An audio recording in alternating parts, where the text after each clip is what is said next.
तुमच्या अगदी म्हणजे अगदी जवळच्या व्यक्तीशी मला ओळख करून द्यायची आणि एकदम तुमच्या जवळच्या व्यक्तीबरोबर आज मुलाखत आहे. आता जवळचे व्यक्ती कुणाला म्हणतात? जे आपल्या सुखदुःखात सामील असते. तुम्ही जे व्हिडिओ बघताय, आजपर्यंत जेवढे तुम्ही व्हिडिओ बघितला आहात त्या सगळ्या व्हिडिओमध्ये सुरुवातीला जे गाणं लागतंय ते गाणं ज्यांनी गायलं आहे ते अमोल बुचडे कोल्हापूर, संगीत सम्राट अमोल बुचडे कोल्हापूर हे आता आपल्याबरोबर आहेत आणि त्यांची मुलाखत आपण घेणार आहोत. नमस्कार, मी संगीत सम्राट अमोल बुचडे, राऊ सरांचा शिष्य म्हणला तर हरकत नाही. मामा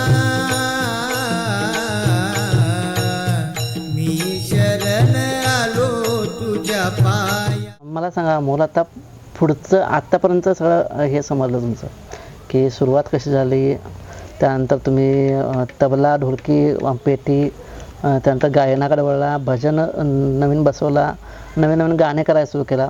भविष्यात तुमचं काय हे आहे? आता माझं नियोजन असं आहे की मला एक कोल्हापुरात चांगली संगीताची शाळा उभा करायची. फक्त बाळूमामा संगीताची शाळा म्हणजे काय कन्सेप्ट? संगीताची शाळा म्हणजे काय आहे की जसं प्रत्येक वर्गात हा पहिलीचा वर्ग, हा दुसरीचा वर्ग असतो ना, तसं मला शाहू महाराजांच्या नावावर कलानगरी संगीत विद्यालय असं शाळेचं नाव द्यायचं आहे. त्या शाळेच्या दारात शाहू महाराजांचा पुतळा असेल. माझ्या प्रत्येक गाण्यात सर शाहू महाराजांचं नाव आहे. प्रत्येक गाण्यात माझं कुठलं जरी गाणं ऐकलं तर या बाळूमामाचं सोडून माझ्या प्रत्येक गाण्यात बाळूमामाचं, शाहू महाराजांचं नाव आहे. शेवटी शाहू महाराजांचं नाव घालून मग मी माझं नाव घालतो.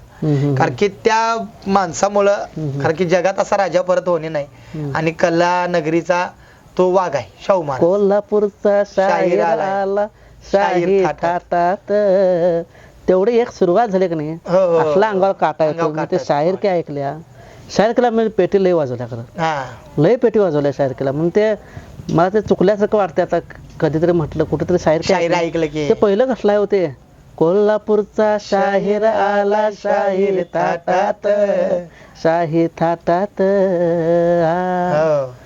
ला ला ला ला ला ला ला ला ला ला ला ला ला ला, हे जीर जीर, हे जीर जीर, जीर र जीर र जी, जीर जीर हे जी. आणि त्याच्या अनेक लय चाली भारीत होत्या. ती चाल म्हणजे पोवाड्याची चाल आहे. विशेषतः म्हणजे इथं पिराजीराव सरनाईकाने पण लय काम केलं मोठं. लय मोठं काम केलं पिराजीराव सरनाईक. म्हणजे कोल्हापुरी कलानगरी हे ह्या लोकांच्यामुळे काय त्या सगळ्याचा बाप कोण असेल तर शाहू महाराज. कारण की शाहू महाराजांनी सगळ्यांना प्राधान्य दिलंय. शाहू महाराजांनी सगळं केलं. कोल्हापूर सगळं महाराजांचं आहे म्हणलं तर हरकत नाही. महाराजांचं आहे सगळं. मग कोणतंही क्षेत्र असू दे, प्रत्येक क्षेत्रात महाराजांनी काम केलंय आणि त्यांच्यामुळे सगळं आहे. त्यांच्यामुळे सगळं आहे. म्हणजे अशी शाहू महाराजांचा पुतळा अंगणात असणारी, अंगणात पुढं शाहू महाराजांचा पुतळा आणि मागासे वर्ग असतील. मग ह्या वर्गात तबला शिकवला जाईल, त्या वर्गात तबला शिकवला जाईल, एका वर्गात पेटीचा क्लास चालू आहे, एका वर्गात डान्स चालू आहे. अशी मला संगीताची शाळा करायची. आतापर्यंत पुरस्कार कुठले कुठले मिळाले? मला संगीत सम्राट म्हणून हा पुरस्कार मिळाला राष्ट्रीय. परत राष्ट्रीय लोककला रत्न पुरस्कार मिळाला, महाराष्ट्र भूषण पुरस्कार मिळाला, हलगी सम्राट म्हणून पुरस्कार मिळाला. असे बरेचसेच पुरस्कार मिळाले. आता हे सगळं जे काय पुरस्कार मिळालेला ऐकला तुम्ही, आतापर्यंतचं आयुष्य सगळं ऐकला, पण ह्या सगळ्याला जर आता हे सगळं अळणी वाटायलंय. का अळणी वाटायलंय? अळणी म्हणजे कसं मीठ नसलेल्या जेवणागत वाटायलंय. म्हणजे तुम्ही सांगताय मला एवढं पुरस्कार मिळालं, माझं एवढं सगळं गाणं, हे सगळं आम्ही आत्तापर्यंत जे काय चर्चा केली ते अळणी वाटू नये यासाठी मी अमोलला विनंती करतो की एक चांगलं फक्कड असं गाणं होऊन जाऊ दे. आता कोणतं म्हणू? त्याशिवाय ह्या मुलाखतीला अर्थ नाही.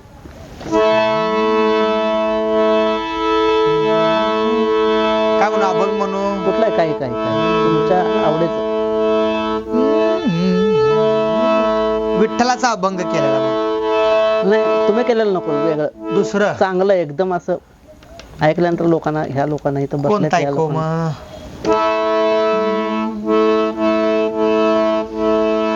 खंडोबाचं म्हणू? ढोलकी वाजवत का नको? असं म्हणा की ढोलकं म्हणा, चालतंय. असं समोर घ्या. असा कसा देव वेडा झाला, पहा कशी नवला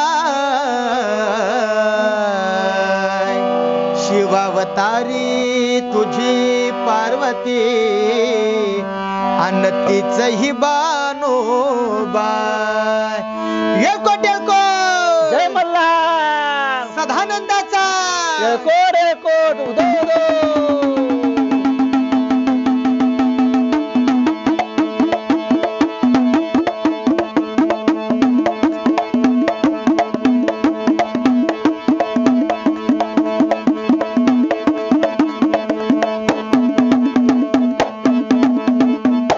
हे देवाधिपती कशी हरली त्याची मती एक मनात इच्छा होती कधी होईल अर्धांगीन त्या खंडोबाची कारभारीन त्या खंडोबाची कारभारीन हे झाली बानू धनगरीन त्या खंडोबाची कारभारीन हो झाली बानू धनगरीन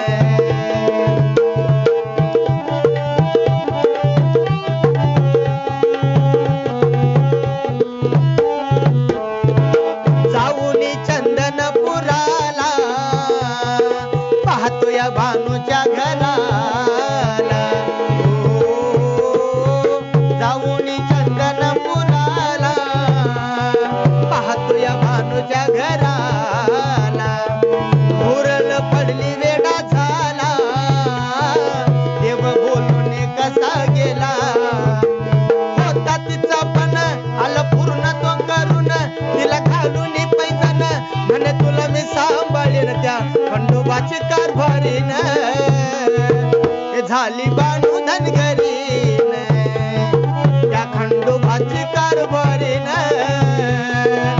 झाली बानू धनगरीन कव्वाल एक कव्वाली ते हिंदी